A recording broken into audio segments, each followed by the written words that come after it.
Mission चढ़ती कला।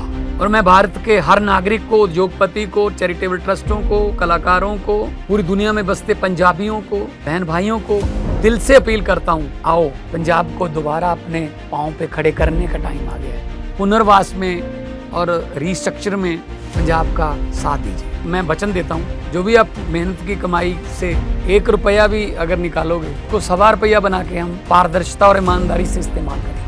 और जानकारी चाहिए तो rangla.punjab.gov.in ये वेबसाइट पे जा सकते हैं, सब कुछ डिटेल मिल जाएगा।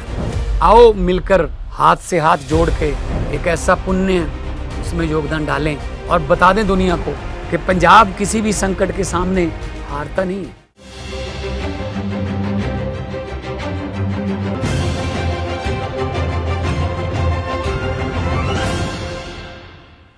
Good morning viewers, you're watching Savera Morning Bulletin with me, Vidhi Joshi. India has firmly denied claims made by NATO Secretary General Mark Rutte regarding talks between India and Russia over Ukraine issue. Rutte had suggested that US tariffs had pressured India to seek explanations from Russia about its strategy in Ukraine. Days after a peaceful shutdown in Leh turned violent, leaving 4 dead and over 70 injured, climate activist Sonam Wangchuk was arrested on Friday and charged under the stringent National Security Act for allegedly inciting protesters demanding statehood for the Union Territory. A Delhi court on Friday rejected the anticipatory bail plea of Swami Chaitanya Nand Saraswati, who is under investigation for alleged financial irregularities. The Delhi High Court on Friday allowed Sanjay Kapoor's wife Priya Sachdev to file the late businessman's list of assets in a sealed cover. In a late-night joint operation between Delhi Police Special Cell and Gurugram Police, 2 wanted criminals were arrested following an encounter in Sector 99 Gurugram early Friday morning. The operation, which began around 4:30 am, targeted suspects involved in the murder of a key witness in Nazafgarh earlier this year. The Odisha government has placed 18 districts on high alert following warnings from the India Meteorological Department about heavy rainfall triggered by a new low-pressure area over the Bay of Bengal. After serving as India's aerial shield for nearly 6 decades, the iconic MiG-21 fighter bid farewell to the skies on Friday in Chandigarh. The Indian Air Force had planned a grand send-off with full-dress rehearsals already conducted on Wednesday. During the practice, MiG-21s flew in formation alongside Jaguars and the Surya Kiran aerobatic team, while the Akash Ganga skydivers stunned the audience by leaping from a height of nearly 4,000 feet. India captain Surya Kumar Yadav has been handed 30% of his match fee for his comments after the Pakistan game on September 14. After a thrashing win, the Mumbai batter stood in solidarity with the victims of the Pahalgam terror attack and lauded the Indian military for Operation Sindoor. The administration on Friday suspended mobile internet services in Leh hours after climate activist Sonam Wangchuk was arrested in connection with the violence in Ladakh that claimed 4 lives and left several others injured. As many as 5 workers were killed after a structure at a steel plant in Chhattisgarh's Raipur collapsed on Friday. 5 other workers were injured in the incident. A major disturbance broke out in UP's Bareilly following Friday prayers amid the I Love Muhammad campaign. Supporters of Maulana Taqi Raza had gathered to submit a memorandum when the crowd suddenly turned violent. A 15-year-old boy was stabbed to death in Delhi's Selampur area, triggering tensions in the locality. The police said that the incident was reported at around 8:27 p.m, after which a team rushed to the scene. By the time officers arrived, the victim had already been taken to the hospital where doctors declared him dead. A motorcyclist died in a road accident near the JC Resort on the Chogeti flyover in Jalandhar. The deceased, identified as Rakesh Kumar, lost both his legs in the accident.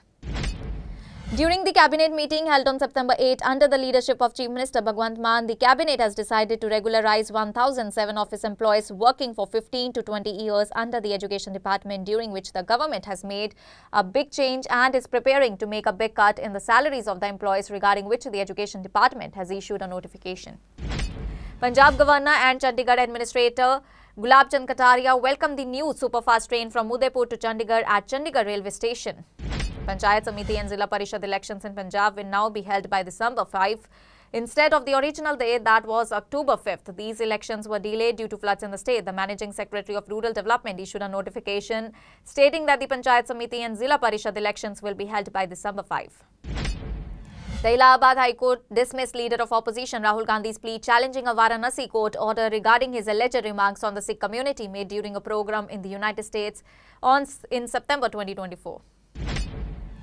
Prime Minister Narendra Modi virtually launched the Mukhyamantri Mahila Rozgar Yojana, transferring rupees 10,000 each to the bank accounts of 75 lakh women across Bihar in the first phase of the scheme. A total of rupees 7,500 crore was disbursed directly to beneficiaries. US President Donald Trump signed an executive order that approves the deal to keep TikTok operating in the United States. While signing the order at the White House on Thursday, Trump said that he had a very good talk with President Xi Jinping and he gave us a go-ahead about the deal. United States President Donald Trump on Friday announced that his administration will impose a 100% tariff on branded and patented pharmaceutical products beginning October 1, 2025, unless the manufacturing companies are building production facilities in the US. India recorded approximately 56 lakh foreign tourist arrivals till August this year, along with 303.59 crore domestic tourist visas, according to the official data released on Friday. The defamation suit filed by the IRS officer Sameer Wankhede against director R.N. Khan and Bollywood megastar Shah Rukh Khan's Red Chillies Entertainment and OTT platform Netflix has been asked by the Delhi High Court to be tweaked. The Delhi High Court asked why Sameer Wankhede's defamation suit was filed in Delhi. The High Court also questioned the mintability.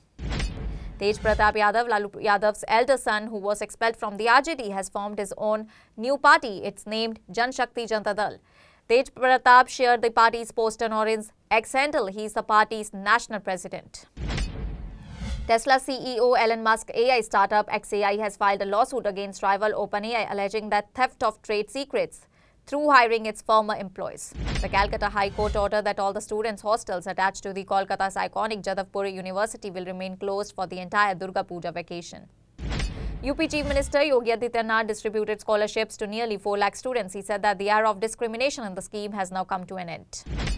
A CBI court in Jodhpur has pronounced its judgment in a major corruption case that had shaken the Income Tax Department in 2015. The court sentenced Pawan Kumar Sharma, the then Income Tax Commissioner, and Shailendra Bhandari, the then Income Tax Officer, to 4 years of simple imprisonment each for accepting bribes. Prime Minister Narendra Modi on Friday highlighting the success of government's flagship Lakpati Didi initiative, noting that more than 2 crore women have already become Lakpati Didis against the target of 3 crore. He expressed confidence that Bihar's women would lead the way in achieving this milestone. Pakistani PM Shehbaz Sharif and Army Chief Asim Munir met US President Donald Trump. The meeting took place behind closed doors at the White House. The media was kept away. Trump kept Shehbaz waiting for about 30 minutes. On the third day of the 80th United Nations General Assembly session, Palestinian President Mahmoud Abbas addressed the world body via video link following the Trump administration's refusal to issue visas to him and his delegation. At Paryala Chowk in Jind, Haryana, a scooter collided with an e-rickshaw, causing it to overturn and killing an 8-year-old child. The child was returning home from the railway station with his family. The accused scooter driver fled the scene after the collision. Police conducted a post-mortem at the civil hospital and handed over the body to the family and have registered a case against the unidentified scooter driver.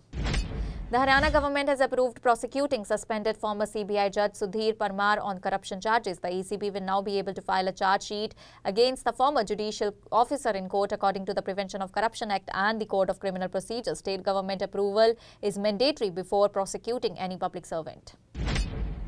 The National Highways Authority of India has strongly refuted reports alleging irregularities in obtaining forest clearances for national highway projects in Himachal Pradesh, calling them misleading and factually incorrect.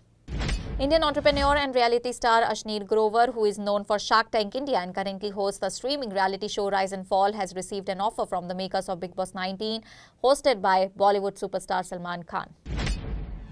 Rapper Yo-Yo Honey Singh has released his new album 51 Glorious Days on Friday. The album features 51 songs, all of which have been released in a single day, making Honey Singh the first Indian artist to attempt and achieve such a feat.